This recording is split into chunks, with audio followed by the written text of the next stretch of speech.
Hello again, everyone. Today I want to show you how you can interact with the shell from within Helix in different ways. There's several commands to do this, and it's quite interesting and quite useful in many ways. So the first command that I want to talk about, or the first key binding, is sh. So if you type :sh, you can basically just run a shell command, and then the output that the command returns will be shown in Helix. So if I, for example, just type ls here, you can see the files that I have in my current directory. As you can see, if I move over here, this is what I get when I type ls here. And of course, this works for any kind of command.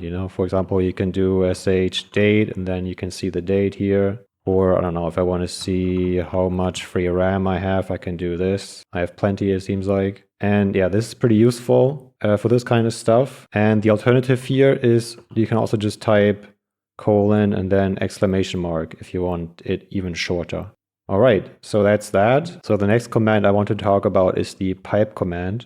And you can use that to pipe each selection that you have to a shell command, and then the output of that command will replace the selection that you have. So if I just select all of this, for example, here, then I can use pipe, and I can pipe it to, let's say, sort. And now all of this is sorted alphabetically. And now I can also pipe this again, and this time I will use the command uniq. And now I have eliminated all the non-unique lines here. Another way you can do this, of course, is also just use the pipe key on your keyboard. So I just pressed this key here, this one, and you can do the same thing here. So I can just do sort again if I want to. A variation of this is also pipe 2, so :pipe 2. And this is the same, but it just ignores the output. So this is useful, I guess, if you want to feed the selection to a shell command, but you don't need the output. You can also use alt and pipe, so the alt and the pipe key together, and that will do the same thing. Then there's also $sign. So if you press $sign, you get this key pipe. And this basically works this way. If you pipe each selection into the shell command, it will keep the selections where the command returns 0. So if the command runs successfully, then the selections will be kept. But if it doesn't run successfully, then it will be replaced.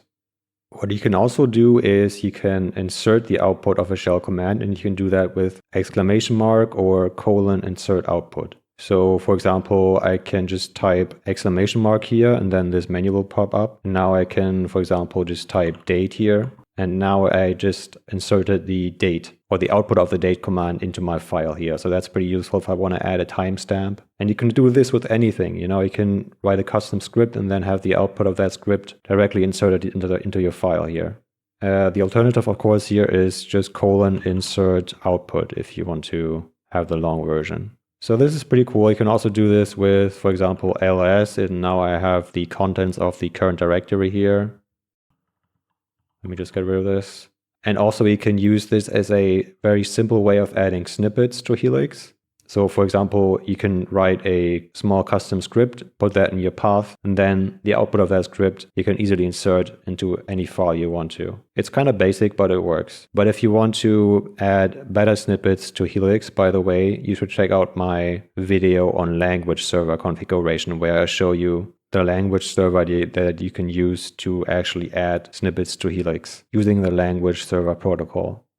So the insert output command that I just showed you, that actually inserts output before each selection. So you could do, a selection. You have a bunch of selections here, and now I could do, date, and then I have the output before each selection here. And you can also modify this by doing append output. So this is append output, and now I can add everything here after each selection. And of course, you can also do this with a key binding. In this case, it is not just exclamation mark, but alt exclamation mark. All right, that's it for this video, guys. See you in the next one. Bye.